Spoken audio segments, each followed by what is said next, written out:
안녕하세요. 서민 경제가 점점 더 악화되고 있답니다. 보험을 깨고 불황형 대출에 두드린다라는 건 사실 돈이 모자라고 돈이 부족한데 돈을 구할 데가 없다라고 보는 게 맞을 것 같습니다. 오죽하면 보험을 깨겠냐라는 겁니다. 보통 보험을 깨는 건 마지막에 벌어지는 일입니다. 이번에 얼마나 많은 사람들이 얼마나 많이 몰락하고 무너질지를 숨죽이며 지켜봐야 될 것 같습니다. 지난 몇 년 동안 저 문재인 정부 시기에 집값이 올라서 너도 나도 다 부자가 됐다고 떠들어댔습니다.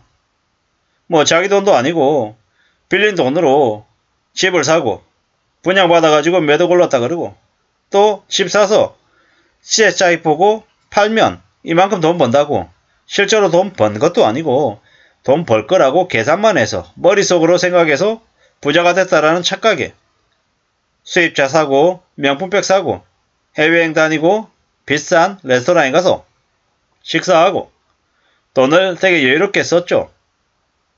뭐 이러다 보니까 삶이 어떻게 됐습니까? 갑자기 이제 생각한 거하고 많이 다르게 움직이는 거죠. 이상하다. 이자가 2% 중반이었는데 왜 이자를 6% 7% 내라고 하지?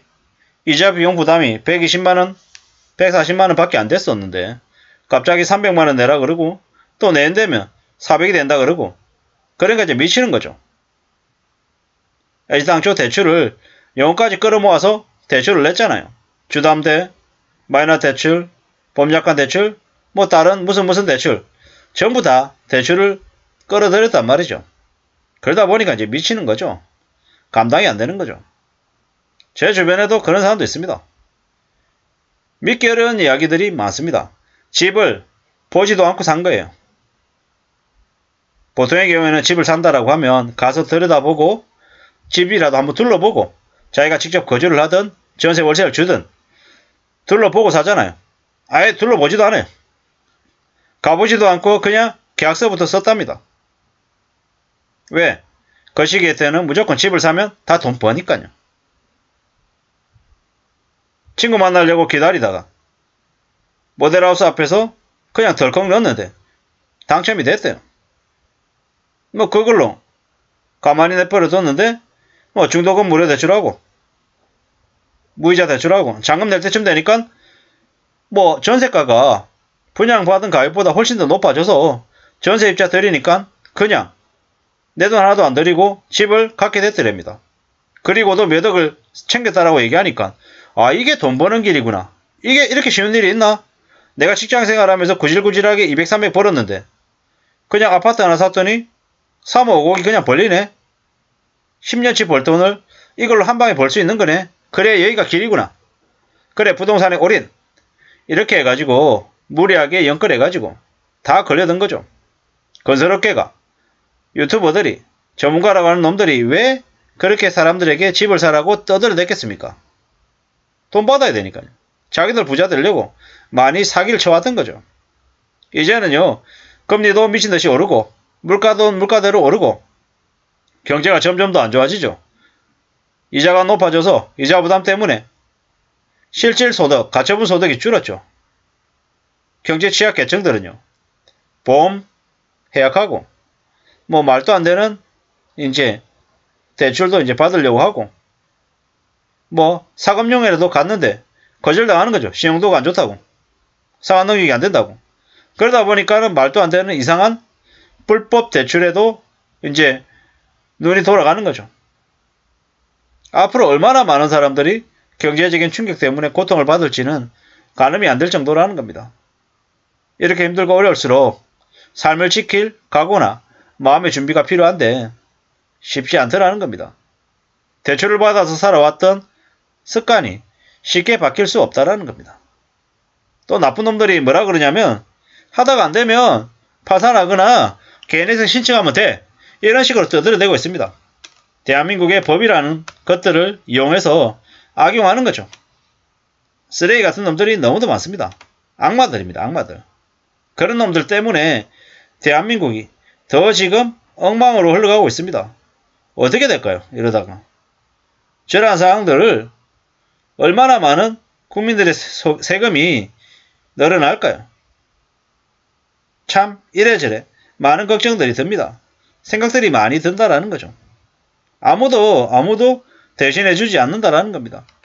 경제적으로 힘들고 어려운 것들을 그냥 별일 없는 것처럼 괜찮은 것처럼 자꾸 이렇게 생각하는 놈들이 많습니다. 어떻게 되려고 저 지경이 되는 걸까요? 충격이죠.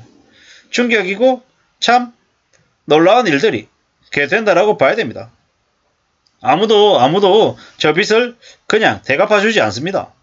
별일 없는 게 아니라 아주 큰 충격이라는 겁니다. 함부로 조심하고 함부로 욕심부릴 생각을 안 해야 됩니다. 그래야 살아낼 겁니다. 삶을 지켜낼 겁니다. 아무도 대신해주지 않습니다. 마음 굳게 먹고 정신 바짝 차려야 됩니다. 그래야지 삶을 헤쳐나갑니다.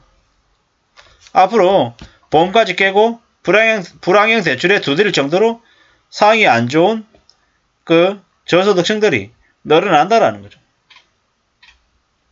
이 뭡니까 이거? 사금융 대출 광고죠. 엄청 많이 돌아다닙니다. 엄청 많이. 무서운 일이죠.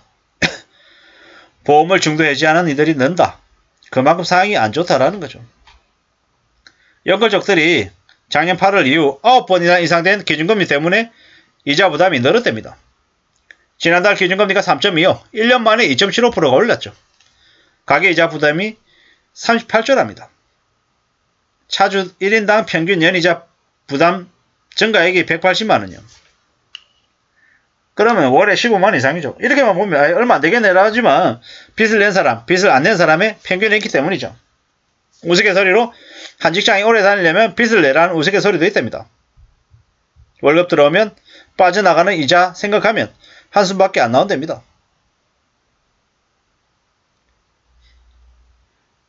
신용대출, 마이너 대출 금리가 7%, 8%, 심한 정부은행은 11%까지 받는다고 합니다. 무서운 얘기죠. 앞으로 어떻게 살게 될까요? 이들이 정신 바짝 차리고 살아야 되죠. 보험약관 대출금리 4%랍니다.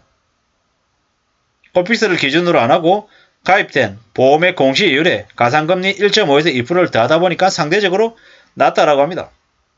보험업계에서는 급전이 필요한 계약자들의 의존도가 높아지면서 부실 차주가 늘어날 것을 우려하고 있답니다. 뭐 나중에 어떻게 되겠습니까? 보험약관 대출도 틀어막히겠죠.